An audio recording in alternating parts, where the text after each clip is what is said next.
Welcome back, Nick Lenz's Comic Corner, Classic/Non-Classic. This is episode number 1033, Doubleshot 920. We got two Superman trades. Both of them are really good, by the way. Yes, from two really good, awesome creators. First up is a story Superman series that was adapted into a DC anime film. Yep, this is All Stars Superman, which for some reason is published in the Black Label imprint for some reason. Even though that this book was not originally published under that, it was just simply just a standalone, non-canon, limited series written by Grant Morris and artwork by Frank Quietly. Mm-hmm. Yep. Yeah, and he does all the cover right here. This simply put, let me show up the cover here. Yeah, that's a great cover. Frank Quietly does a really good job. Now, this is one of the few books I can think of that Frank Quietly has worked on with Grant Morrison. The other books I can think of they worked on together was his Doom Patrol run. He was one of the artists for that. And Flex Metallo. Yep, that miniseries. I've read it. It's actually pretty good. This miniseries, well, let's say this maxi series, if you look at it, it simply puts a love letter to Superman's Silver Age years. No Mixy Mix book does not pop up in here. You have stuff with the Parasite, Lex, like stuff you saw in the film. A lot of it is from this series, but there's some things basically in the series that are actually not in the film. In case you're wondering, okay, is the whole thing with Atlas and Samson having a challenge Superman over Lois, is that in here? Yes. Is the whole thing with Lex breaking out of prison via a superpowered serum and fighting Superman toward the end of the series? Yes, that does happen in here. And of course, well, we also have him getting close to Sun, and him telling Superman telling Lois who he is and how he feels about her, and the whole uh, costume which she wears for 24 hours. Yeah, here's what the costume looked like in the comic, which is the same exact costume she wore in the All Star Superman film.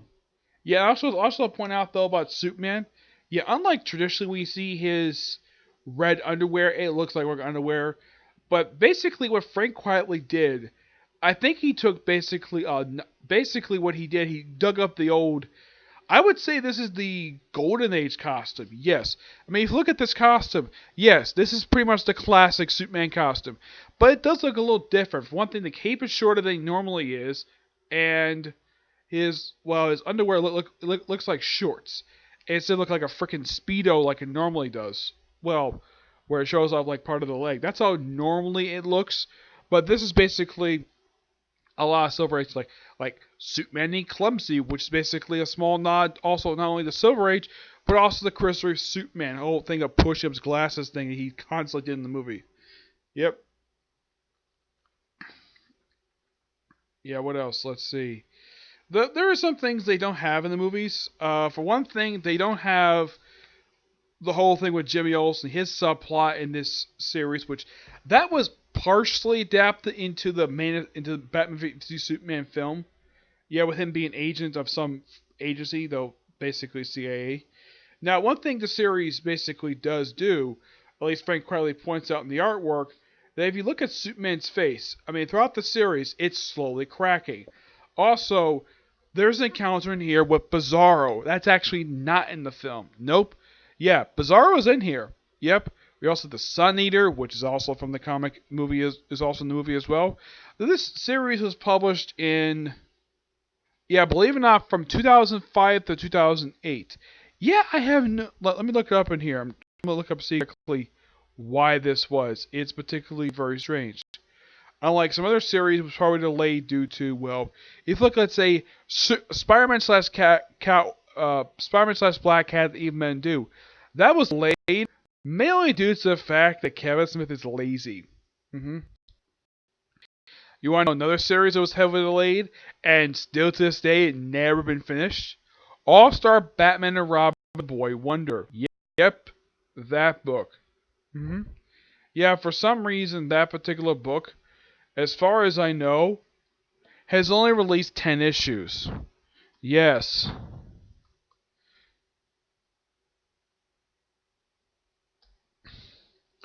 Now, the reason why that was because the final issue was recalled due to lots of typing error and lots of swearing. Hmm.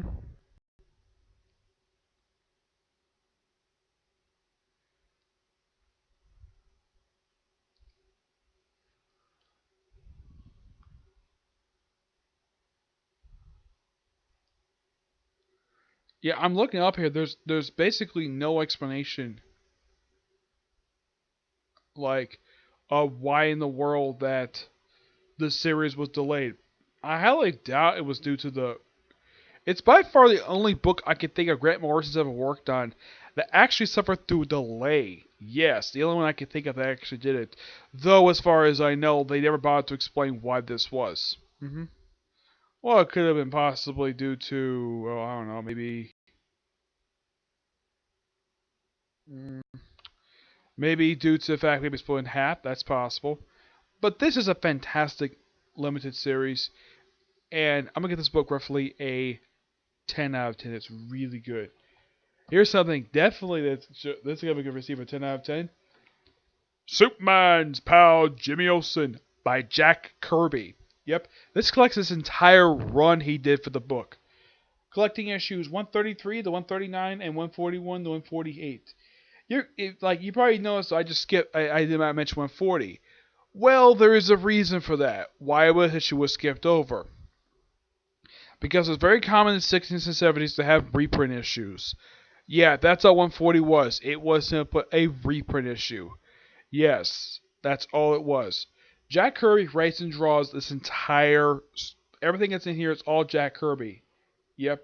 Everything related to Fourth World basically is in here. This series is noteworthy for debuts of Morgan Edge, Darkseid, the Parademons, New Genesis, the planet itself, Highfather, and Lightray. Even the Parademons first show up in here as well. Hmm. Yeah, in case you're wondering how many issues does Darkness show up in here, basically 3. Though a lot of stuff, there's also stuff like Don Rickles pops up for a couple of, yes, Don Rickles, a comedian. Yeah, I've only seen him in one film, and that was Kelly's Heroes, which only starred him, but also Donald Sutherland, Clint Eastwood, and Telly Savalas. Yep, which is a really good film. I highly recommend checking out. It's a good It's a good World War II era treasure hunt film. Well, it's basically this one group looking for Nazi gold. Yep, that's simply the whole gist of that particular film.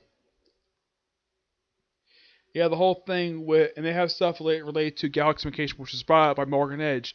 Of course, no one proves his connection to Darkseid here. Yep. A lot of this stuff is basically clear classic Kirby stuff. Heck, Kirby even brought in some characters who he had created before. He brought in the Newsboys, Newsboy Legion. He brought back the frickin' Guardian. Yeah, that's him on the back cover. Yes, he's a creation of Jack Kirby. Yeah, Jack Kirby created him. Yeah, basically this is Kirby's love letter to himself. That's what you can kind of say what these issues are. Plus with the debut of a bunch of new characters. And what is this basically going to get? A 10 out of 10. It's really good. There's no denying Kirby was a fantastic artist when he was alive. And he kept up the same style up until he died. Like, I'm not sure exactly when he stopped doing artwork, but man, this is just so fantastic artwork.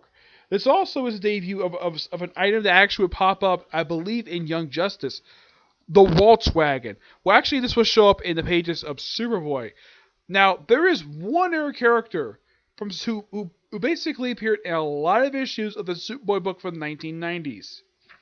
Look, here's the Guardian. Yeah, that's him in his full glory. Yep.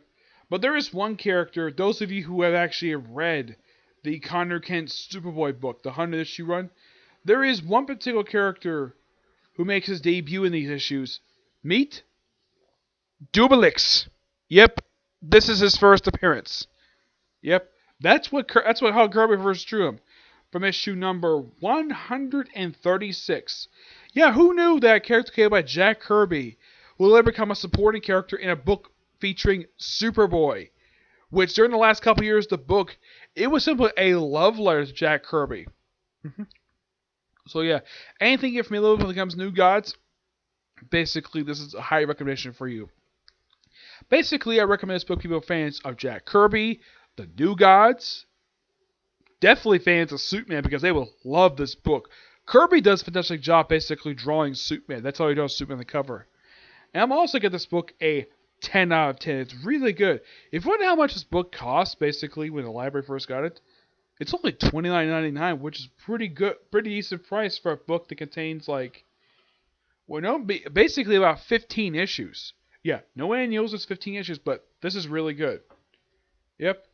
And it's also a good starting point if you want to read the Fourth World stuff. Yeah, the Fourth World stuff, aside from this, also includes the first Flying Forever people, New Gods, and I think that's it. Yeah, Forever People last till Forever People New Gods last. Oh yeah, there's also the series Mr. Miracle. Yes, you can't forget that one because that was the debut of Scott Free, the Female Furies. Yeah, basically a lot of known characters associated with Apocalypse debut in that particular series. With the exception of Orion, who basically made his debut in New God series. Yep.